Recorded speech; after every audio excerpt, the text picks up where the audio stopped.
നവംബറിൽ ഇസ്രായേലും സായുധ സംഘമായ ഹിസ്ബുള്ളയും തമ്മിലുള്ള വെടിനിർത്തൽ കരാറിനു ശേഷം ഇതാദ്യമായാണ് ബെയ്റൂട്ടിന്റെ തെക്കൻ പ്രാന്തപ്രദേശങ്ങളിൽ ഇസ്രായേൽ വൻ വ്യോമാക്രമണം നടത്തുന്നത്. ഇറാൻ പിന്തുണയുള്ള തീവ്രവാദികളുടെ പ്രദേശത്തെ ഡ്രോൺ സംഭരണ കേന്ദ്രത്തിന് നേരെയാണ് ആക്രമണം നടന്നതെന്നും ഇസ്രായേൽ സൈന്യം അറിയിച്ചിട്ടുണ്ട്.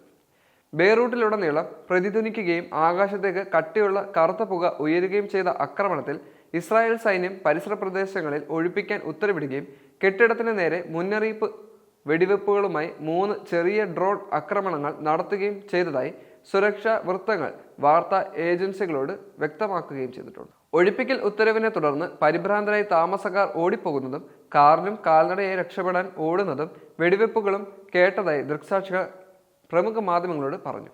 പ്രദേശത്തെ എല്ലാ സ്കൂളുകളും സർവകലാശാലകളും ഇന്ന് അടച്ചിടാൻ ലെബനൻ സർക്കാർ ഉത്തരവിട്ടിട്ടുണ്ട്.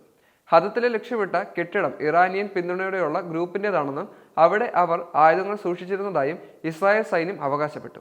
ലെബനനിൽ നിന്നും വടക്കൻ ഇസ്രായേലിലേക്ക് നടത്തിയ ആക്രമണങ്ങൾക്കുള്ള പ്രതികാരമാണ് ആക്രമണം നടത്തിയതെന്നും സൈന്യം വ്യക്തമാക്കി.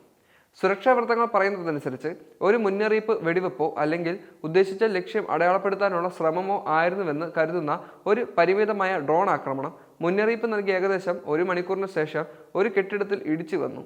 തുടർന്ന് വൻ ബോംബാക്രമണം നടന്നു. നിങ്ങൾ നന്നായി കേൾക്കുന്നുണ്ടോ? ആക്രമണം, അതിൻ്റെ പ്രത്യാഘാതങ്ങൾ, കെട്ടിടത്തിൻ്റെ ഹൃദയഭാഗത്ത് സ്ഥിതി ചെയ്യുന്ന ഡ്രോൺ ആയുധം.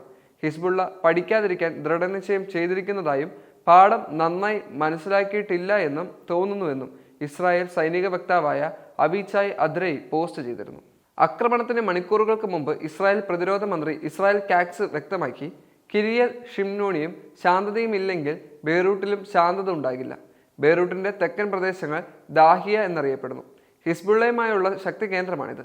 കഴിഞ്ഞ വർഷത്തെ യുദ്ധങ്ങൾ ഇസ്രായേലി ആക്രമണങ്ങളിൽ വൻതോതിൽ നാശനഷ്ടങ്ങൾ സംഭവിച്ചിട്ടുണ്ട്.